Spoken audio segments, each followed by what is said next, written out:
The man who won the Tour de France 7 times only to have his titles stripped away admitted to using a slew of performance-enhancing drugs in such a matter-of-fact way, you'd never guess he'd done everything in his power to protect this very secret. This is essentially rock bottom for Alex Rodriguez. This was someone who was a 3-time league MVP, a World Series champion, and now he's on the same level as Lance Armstrong. Over the years, the sports world has been rocked with its fair share of scandals. Yet it seems the one most common scandal across all sports is performance enhancing, well, I'll say medicine because, I can't say that word.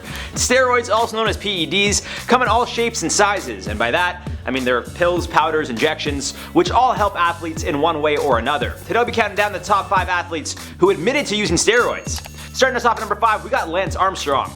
If you take me back to 1995, when it was completely and totally pervasive, I'd probably do it again.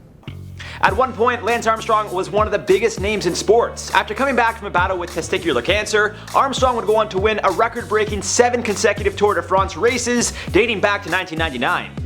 Obviously, when you're that good, people are questionable of your skills and abilities. Aside from his tour wins, he also won bronze at the 2000 Summer Olympics, and in 2005, following his 7th consecutive win, he decided to retire. Only temporarily though, as he would return to competition in 2009 before retiring for good in 2011. Over the course of his career, he was accused of doping, which he always denied. In 2010, prior to his retirement, a federal investigation was launched after a former teammate admitted to doping and accused Armstrong and several others of doping as well. The United States Anti-Doping Agency also accused Armstrong of not only doping, but pressuring other teammates to do it as well. Let's be real, if Lance Armstrong is like, yo, inject this, you're gonna do it. He would continue to deny the claims until finally coming clean about his steroid use while appearing on Oprah's show in January of 2013. However, he went on to explain that he didn't do it in 2009 and 2010, and that 2005 was the last time he, I quote, crossed the line. Following the US ADA's investigation, numerous sponsors would drop Armstrong, which led to him losing a reported $75 million of sponsorship deals in one day. When asked in 2015 during an interview with BBC News if he would do it again, he explained if he were to race in the present day, he wouldn't, but back in the day, everyone was. On to number 4, we got Jose Canseco. Whatever you believe Jose Canseco to be, drugged up cheater, whistleblower, or fraud, there's no denying this about the supernatural slugger. The man himself is an open book. Most recently making headlines for saying he was going to beat up Logan or Jake Paul, who he referred to as the Logan brothers. Once upon a time, Canseco was one of the best hitters in the MLB. Spending the majority of his time with the Oakland Athletics, Canseco would have himself quite the career, winning Rookie of the Year, leading the league in home runs twice, winning 2 World Series titles, an MVP award, and being named All-Star 6 times.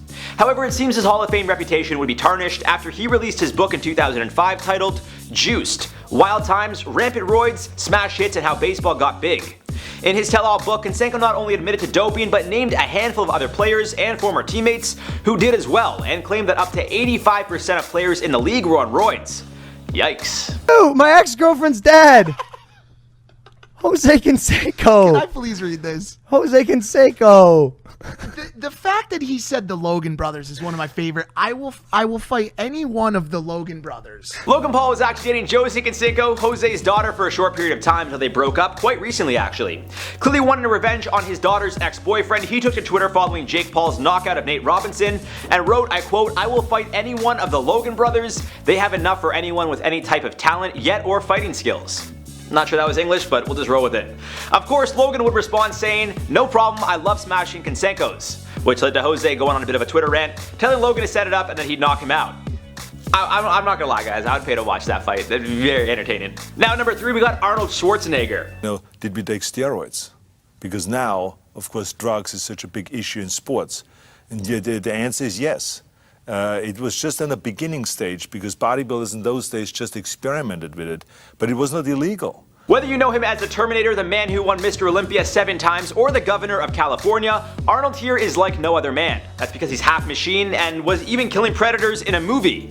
He's had quite the life. But if you knew Arnold in his bodybuilding days, well, I mean, it's very hard to look the way he did naturally. Although he was definitely obsessed with weightlifting and at one point even likened it to, well, I'll let him tell you. Satisfying to me as coming is. As having sex with a woman and coming. I mean, I've yet to reach that point of weightlifting, but maybe one day. Maybe I'm doing it wrong. Who knows? Either way, Schwarzenegger definitely made a name for himself thanks to his bodybuilding days, which would then lead to him becoming a massive Hollywood star. However, although he pumped iron all day, Arnold did admit to steroid use, and quite frankly, because it was fully legal, he was very open about it. In 1977, he wrote about his use, explaining, I quote, "Steroids were helpful to me in maintaining muscle size while on a strict diet in preparation for a contest. I did not use them for muscle growth, but rather for muscle maintenance when cutting up. If only I could have been around then. Simpler times." Now to number 2, we got Alex Rodriguez. No. Did you do any PEDs? No. Baseball star Alex Rodriguez vigorously denied for years ever taking any performance-enhancing drugs. Until now. Rodriguez, who is also known as A-Rod, is an absolute legend in the MLB, playing for the Yankees, Mariners, and Rangers over the course of his incredible career. He was one of my faves growing up, and for a good reason. He was unreal. The first overall pick of the 1993 draft, A-Rod was destined to take over the league. And for a while he did, winning numerous MVPs, being a 14-time All-Star, World Series champ in 2009. For a while, life was good for A-Rod. And then Jose Canseco said he was going to release another book following his New York Times bestseller, exposing other players' roid use, and this time it would include A-Rod, who he called the hypocrite. A-Rod continued to deny he ever did steroids, then in February 2009, he came clean, admitted to steroid use from 2001 to 2003 while playing on the Rangers, citing, I quote, "an enormous amount of pressure to perform." This would be the first of 2 times he'd be caught, with his second incident occurring in 2013, as his career started to come to an end. Well, how old was A-Rod when the scandal broke? A-Rod was definitely towards the end of his career. Although he wouldn't be suspended the first time around, given that the majority of the league was on steroids and the collective bargain agreement didn't call for any penalties or punishment at the time, he was off the hook, at least in the league's eyes. The media wasn't as forgiving, but would eventually move on. The second time around, however, A-Rod was accused of using human growth hormones and other PEDs. One of 13 players suspended at the time in 2013, A-Rod was the only one to appeal his suspension. After a year in court, he would accept his season-long suspension in 2014, and in November of the same year, it would be revealed that in January 2014, A-Rod did admit to the Drug Enforcement Administration that he did do PEDs. But honestly, he's with J-Lo now, so he'll always be a winner in my books. And in at number 1, we got the Russian Olympic team.